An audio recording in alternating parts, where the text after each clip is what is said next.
আসসালামু আলাইকুম রাহমাতুল্লাহি ওয়া বারাকাতুহু।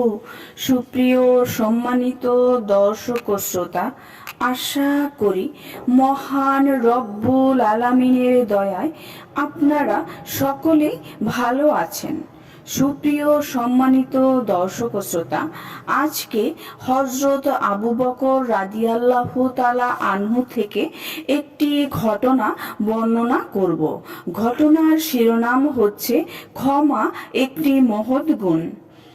আশা করব ঘটনাটি শেষ পর্যন্ত শুনবেন এবং চ্যানেলটিকে সাবস্ক্রাইব করবেন, লাইক করবেন, কমেন্ট করবেন এবং শেয়ার করে দিবেন।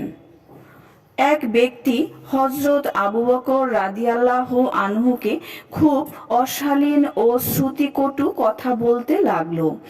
এমনকি এক পর্যায়ে গালিগালাজ শুরু করলো।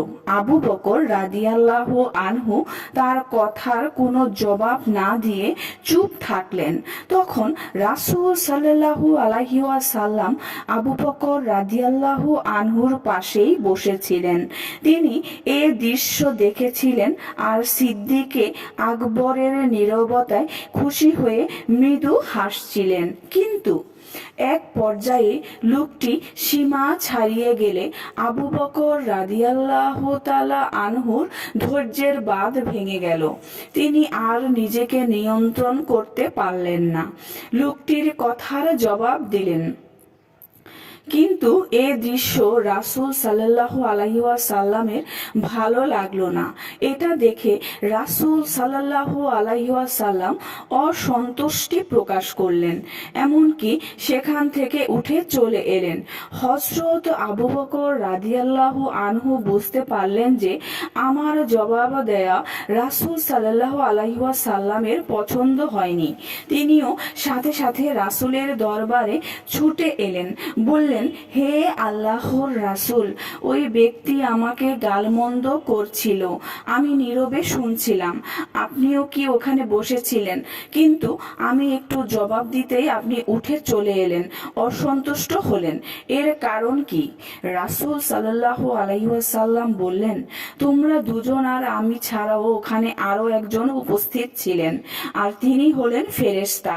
তুমি যতক্ষণ চুপ ছিলে ততক্ষণ ওই ফেরেশতা তোমার হয়ে তার কথার জবাব দিচ্ছিলেন। কিন্তু যখন তুমি নিজের দায়িত্ব নিজেই নিয়ে নিলে, তার কথার জবাব দেওয়া শুরু করলে, তখন ওখানে শয়তান চলে এলো এবং ওই ফেরেশতা ওখান থেকে চলে গেলেন। আর শয়তানের উপস্থিতি এবং ফেরেশতার অনুপস্থিতি হওয়াতে আমিও চলে এলাম। তারপর রাসূল সাল্লাল্লাহু আলাইহি ওয়াসাল্লাম হযরত আবু বকর রাদিয়াল্লাহু আনহুকে বললেন, আবু বকর, তিনটি বিষয়ের বিশুদ্ধতার ব্যাপারে কোনো সন্দেহের অবকাশ নেই।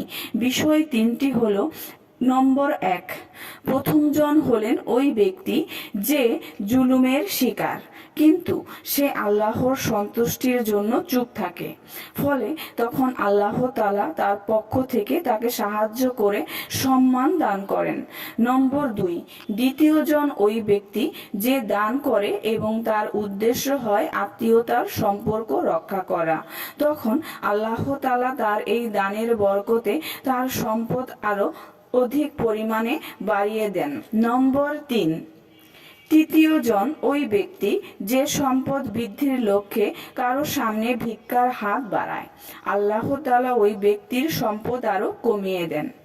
সুপ্রিয় সম্মানিত দর্শক ও শ্রোতা, আজকের ঘটনাটি এই পর্যন্তই। সবাই ভালো থাকবেন। আল্লাহ হাফেজ।